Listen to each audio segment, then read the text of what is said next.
Hi friend, NC mind का स्वागत है। चलिए इस क्वेश्चन को सॉल्व करते हैं। ये जो क्वेश्चन है ये एसिम्प्टोट का है, लालजी प्रसाद चैप्टर 7। ठीक है, तो देखिए पहले क्या करेंगे, सोल्यूशन में लिखने के एसिम्प्टोट पैरेलल टू कोऑर्डिनेट्स। ये जो कोऑर्डिनेट्स है, क्योंकि एसिम्प्टोट जो होता है या एक्स एक्सिस के पैरेलल होता है या वाई एक्सिस के पैरेलल होता है, या ना एक्स एक्सिस के ना वाई एक्सिस के पैरेलल होता है। तो चलिए क्या होता है हम देखते हैं। देखिए इस इक्वेशन में सबसे हाईएस्ट पावर देखना रहता है। ठीक है, किसका? एक्स या वाई का। इसमें जो वेरिएबल है कितने? दो है, एक्स एंड वाई है। ठीक है, तो इसमें हाईएस्ट पावर देखते हैं। अगर हाईएस्ट पावर जिस एक्स या वाई का हाईएस्ट पावर का कोफिशिएंट 1 चाहे कांस्टेंट होता है तो उसका एसिम्प्टोट नहीं निकलता है। ठीक है, तो देखिए एसिम्प्टोट निकलता है लेकिन वो पैरेलल नहीं होता है एक्स एक्सिस के और वाई एक्सिस के। ठीक है, तो यहाँ ये जो लिखा गया है the coefficient of highest power of x, सबसे हाईएस्ट पावर कितना है? क्यू। एक्स का पावर क्यू है, इसका कोफिशिएंट कितना है? 1 है, तो यहाँ पर 1 लिखा दिया गया। उसके बाद भी चीज़ कांस्टेंट, आप जानते हैं कि ये कांस्टेंट है, तो therefore there is no asymptote parallel to X axis. ठीक है, ठीक है, the coefficient of highest power of X is 1।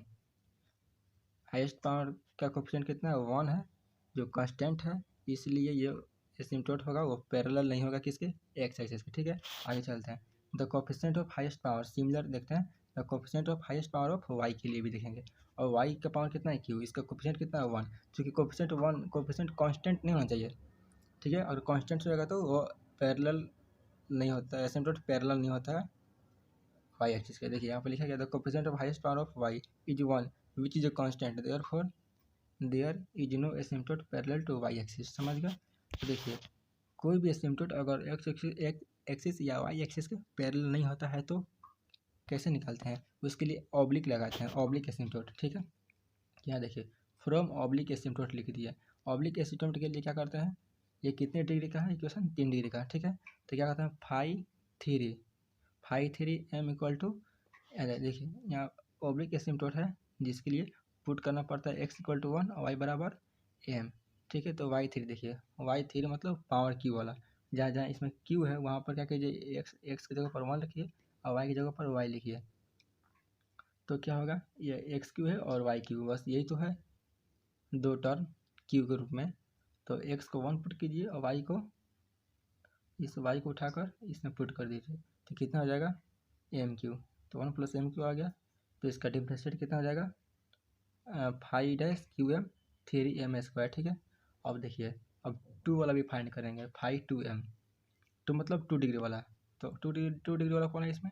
6 - 6 SY है। ठीक है, ये जो 2 डिग्री है, क्योंकि एक्स के पावर 1 वाई के पावर 1, तो 2, ये 2 डिग्री वाला है। तो यहाँ से क्या करेंगे, हमें पुट क्या करना है? एक्स इक्वल टू 1 और वाई इक्वल टू एम। ठीक है, यहाँ से क्या हो जाएगा? -6 एक्स 1 हो जाएगा और वाई एम हो जाएगा, तो -6M हो जाएगा। ठीक है, इसका डिफ्रेंशिएट करना कितना होगा? -6 हो जाएगा। अब फाई 1 कितना है? क्योंकि इसमें कितना 1 डिग्री का कोई है ही नहीं है, तो 1 डिग्री कितना हो जाएगा? 0।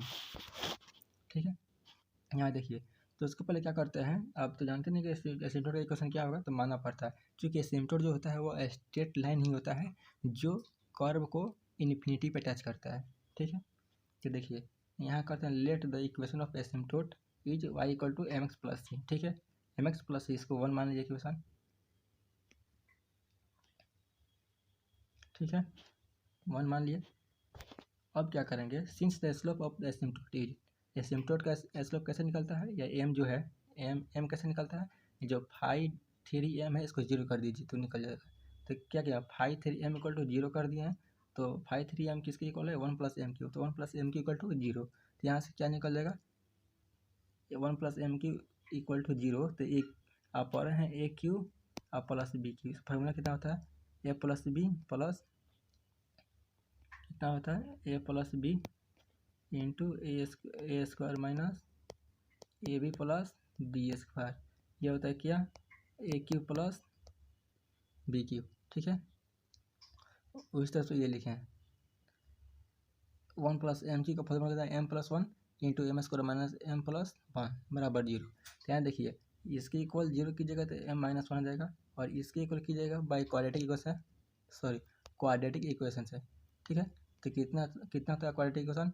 -b plus minus root under b² minus 4ac equal to 2a। तो ये हमारा आ जाएगा, इस से हमारा पूरा ये आ जाएगा। ठीक है, तो चूँकि आप जानते हैं कि एसिम्पटोट का जो स्लोप होता है वो इमेजिनरी नहीं होता है। इसमें देख रहे हैं 1 प्लस माइनस √3i, ये आयोटा आ गया।